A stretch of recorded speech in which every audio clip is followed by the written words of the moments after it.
With this, I will give the floor. I will invite the chair to have the floor and carry us with our agenda. Thank you. Thank you very much, Madam Tseka.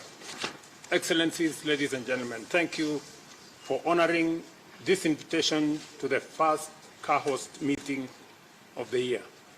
I take this opportunity to heartily congratulate Musa Ali for his election as the new chairperson of the Africa Union Commission, and allow me to commend His Excellency Musa Faki, our outgoing chairperson, and His Excellency Joseka Sako, right here with us, Africa Union Commissioner for Agriculture, Rural Development, Blue Economy, and Sustainable Development, for their exceptional leadership in advancing Africa's climate agenda and strengthening this committee's work. Looking back on the past year, Africa made significant strides in the global climate discourse. The Nairobi Leaders' Declaration adopted by the AU Assembly continues to guide Africa's engagement on climate change. At COP29, African leaders, ministers, and negotiators presented a united front on our key priorities. While the COP29 outcomes fell short of our expectations, particularly in setting a 1.3 trillion climate finance goal, multilateralism delivered some key wins. Notably, Africa's concerns over debt sustainability and the high cost of capital for climate action were acknowledged in the final decisions.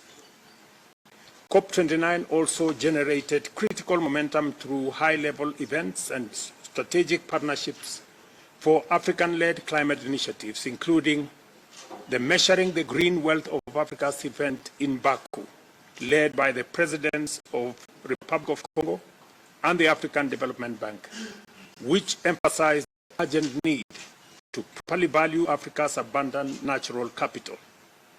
There was also the Africa Green Industrialization Initiative and Accelerated Partnership for Renewables in Africa, both of which seek to unlock Africa's renewable energy potential to drive industrial transformation. To institutionalize these initiatives effectively, I am pleased to report that the Africa Continental Free Trade Area Secretariat has agreed to support the implementation of the AGAI initiative in collaboration with key partners.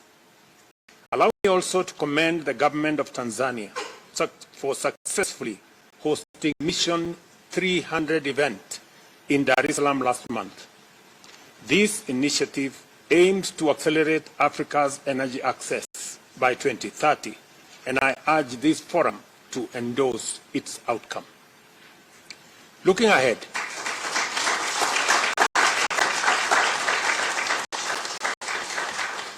Looking ahead, 2025 presents both opportunities and challenges for Africa's climate action agenda. We must capitalize on the following key areas and moments. The second Africa Climate Summit. Following the AU Assembly's decision for a biannual summit,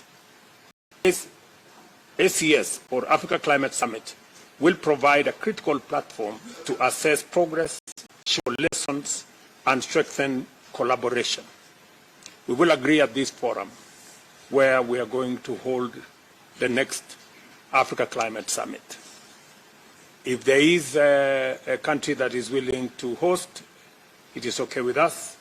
If there is none, Kenya will be happy to host the second Africa Climate Summit.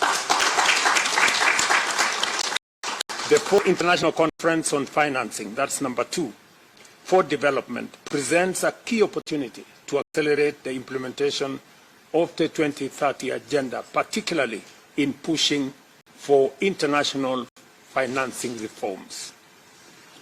Number 3, South Africa's G20 presidency, combined with the AU's G20 membership, offers a strategic opening to advance Africa's collective interests on climate finance and debt relief.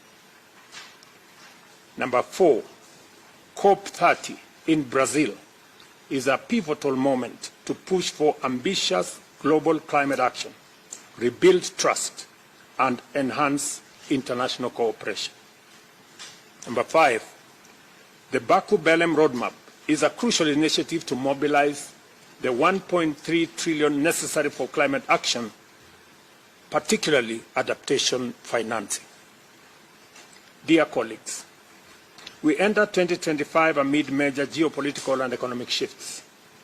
The global climate for cooperation and solidarity is weakening in the face of multiplicity of policy changes in the West, including cuts in aid and diminishing support for multilateral institutions, a rise in protectionism and nationalist policies that threaten trade and investment flows, as well as escalating trade tariffs that impact Africa's economic and environmental priorities.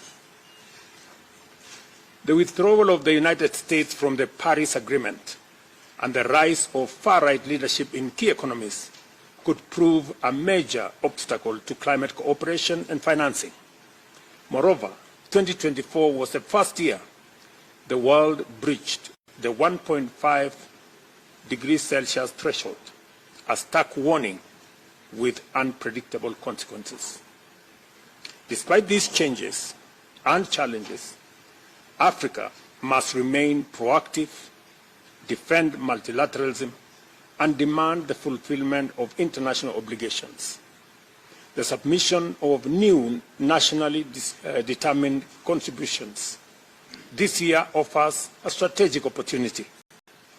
Our updated plans must scale up renewable energy expansion, accelerate the transition away from fossil fuels, and align with African leaders' Nairobi Declaration and COP20 and COP decisions. Ladies and gentlemen, I have presented a report that I would want to make reference, that it be a reference as some key elements, including the meeting we had in New York, are not reflected in that report. I want to ask the Secretariat here at the AU to work with my team so that we can ensure that the report ultimately reflects the decisions that we made in New York and other intervening meetings that took place, so that we can have a comprehensive report to take us into the future. I encourage us all to build on our achievements, amplify our collective voice, and position Africa as a leader in global climate solutions. Ladies and gentlemen, with these remarks, I now invite us to move to the level, which is, we can go and do now the picture. Minister, or do we want us to proceed